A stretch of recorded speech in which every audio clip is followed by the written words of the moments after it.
हम पढ़ रहे थे कारण मीमांसा के बारे में। कारण मीमांसा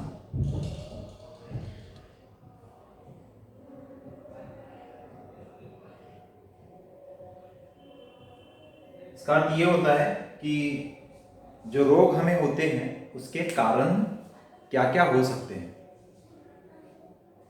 तो पहला कारण हमने देखा था असात्म इंद्रियार्थ संयोग।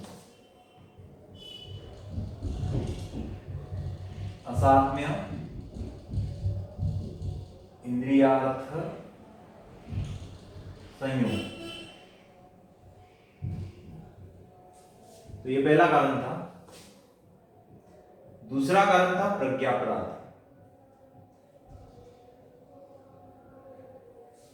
ठीक है, तो ये दूसरा कारण है रोगों का और वो है प्रज्ञापराध। आप अपना वीडियो भी शुरू रखिए, है ना, जैसे उमाड़ी जी ने रखा है ना, वैसे आप वीडियो सब शुरू रखेंगे, खाली माइक को म्यूट रखेंगे। ठीक है, तो वीडियो ऑन रखने से कोई डिस्टरबेंस नहीं आता, बल्कि मुझे भी ऐसा लगता है कि बहुत सारे लोग जुड़े हैं। तो आप अभी वीडियो, अपना जो वीडियो है वो शुरू कर देंगे। ओके, तो दूसरा कारण है प्रज्ञापराध। तो इसका अर्थ क्या होता है प्रज्ञापराध का?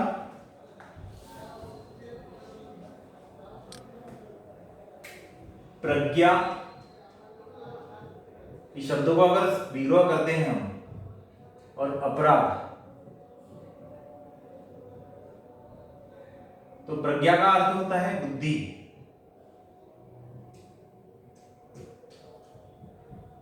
ठीक है, तो इसको बुद्धि या फिर विवेक भी कहते हैं। ठीक है, तो हम बुद्धि के माध्यम से कोई एक डिसीजन लेते हैं, और फिर उस डिसीजन के ऊपर जब फर्म नहीं रहते हैं तो उसे बोलते हैं प्रज्ञापराध। अब प्रज्ञापराध किसमें अधिक होता है? जो रज और तम गुण युक्त बुद्धि के है उनमें ज्यादा होता है। तो बुद्धि 3 गुणों से युक्त रहती है। पहला गुण है सत्व, दूसरा गुण है रज, और तीसरा गुण है सत्वरज और तम। ठीक है, सत्व गुण, रजगुण और तमगुण। बुद्धि के 3 गुण रहते हैं, जिनमें सात्विकता अधिक होती है उनमें प्रज्ञापराध बहुत कम पाया जाता है। जिनमें राजसिकता और विशेषकर तामसिकता, ये जो तमगुण है, ये जिनमें ज्यादा होता है तो उनमें प्रज्ञापराध ज्यादा होता है। अब इसकी ट्रीटमेंट में या फिर चिकित्सा में क्या महत्ता है, क्या विशेषता है, इसको थोड़ा सा हम समझेंगे। अगर रोगी प्रज्ञापराध करता है तो उसका रोग जो है वो कम नहीं होता, उल्टा बढ़ता है। अब फॉर एग्जाम्पल, डॉक्टर ने अम्ल पित्त का कोई रोगी है, उसे कहा कि आपको तीखा ज्यादा खाना नहीं है, जिसमें तीखा ज्यादा है वो ज्यादा नहीं खाना है, कम खाना है, उसको कम, मिर्च कम कर देनी है, फिर नमक भी कम करना है। आपको अम्ल पित्त है, हाइपर टेंशन यानी बीपी बढ़ने की भी शिकायत है, तो आप इन 2 चीजों को थोड़ा सा कम कर ले। तो पेशेंट ने कमिट किया, है ना, क्या है सर तुम्ही लेफ्ट झाले आहे म्हटलं याच्यावर. हेलो, तुमचा मोबाईल लेफ्ट झाला सर त्याच्यावर. लेफ्ट झालाय? हो तिकडून लेफ्ट झाले तुम्ही मीटिंग मधून. अच्छा, मला तर सगळं समोर दिसून राहिलं. सर आमच्या याच्यातून गायब झालं, तुमचा आवाजही नाही येत आहे, काहीच नाही, कोणालाच नाही ऐकू येत. ओके, ठीक आहे, चालेल, मी परत जॉईन करतो.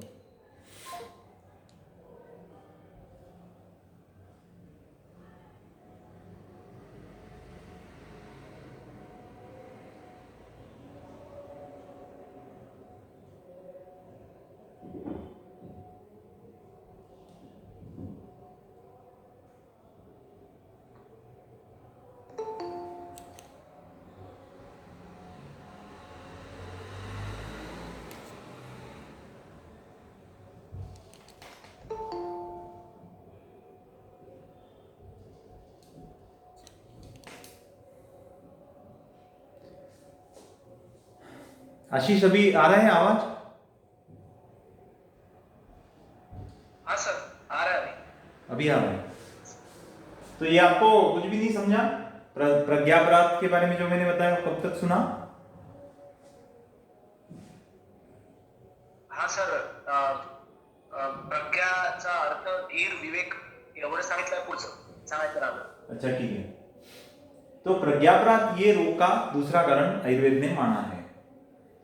और ये इसमें प्रज्ञा और अपराध दो शब्दों से ये शब्द बना है प्रज्ञापराध। तो प्रज्ञा का अर्थ बुद्धि, विवेक ऐसे होता है। और बुद्धि तीन तरह की होती है, सत्वगुण, रजगुण और तमगुण की होती है। तो जिनमें सत्व की अधिकता रहती है वो प्रज्ञापराध अधिक नहीं करते। थोड़ा तो हो ही जाता है, क्योंकि पूरा प्योर तो सात्विक तो कोई भी नहीं है ना।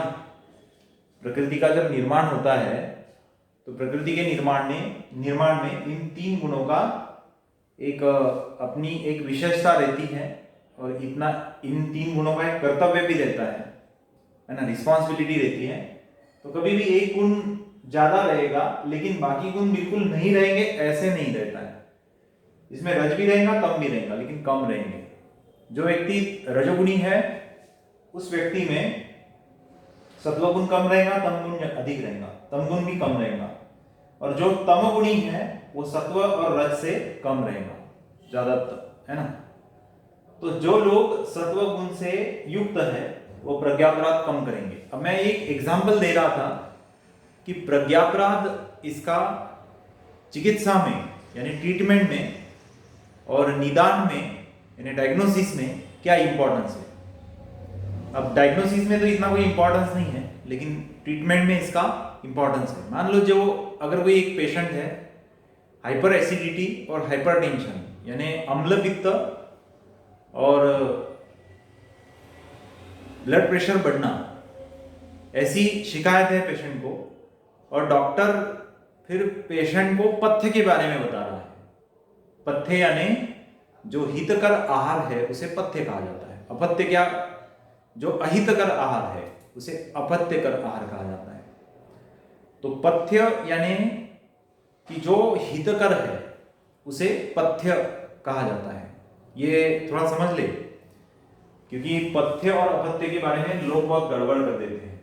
पथ्य का अर्थ होता है जो हितकर है और अपथ्य का अर्थ होता है जो अहितकर है, यानी प्रकृति के लिए अच्छा नहीं है। तो फिर बता दिया गया एक रुग्ण को कि आप अभी मिर्च की चीजें या फिर नमक की चीजें ये थोड़ा सा कम कर दो।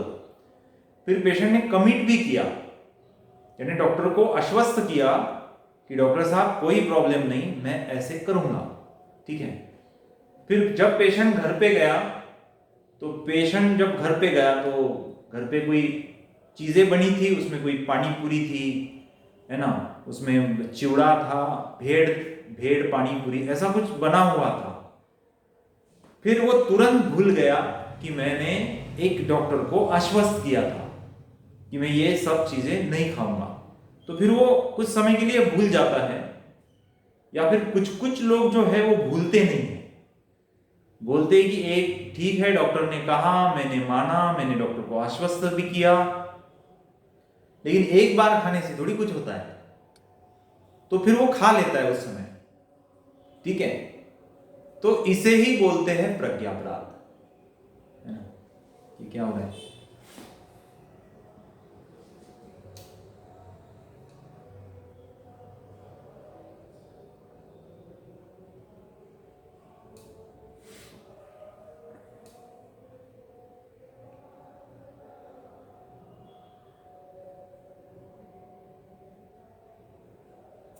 तुम्हाला आवाज येत आहे का व्यवस्थित?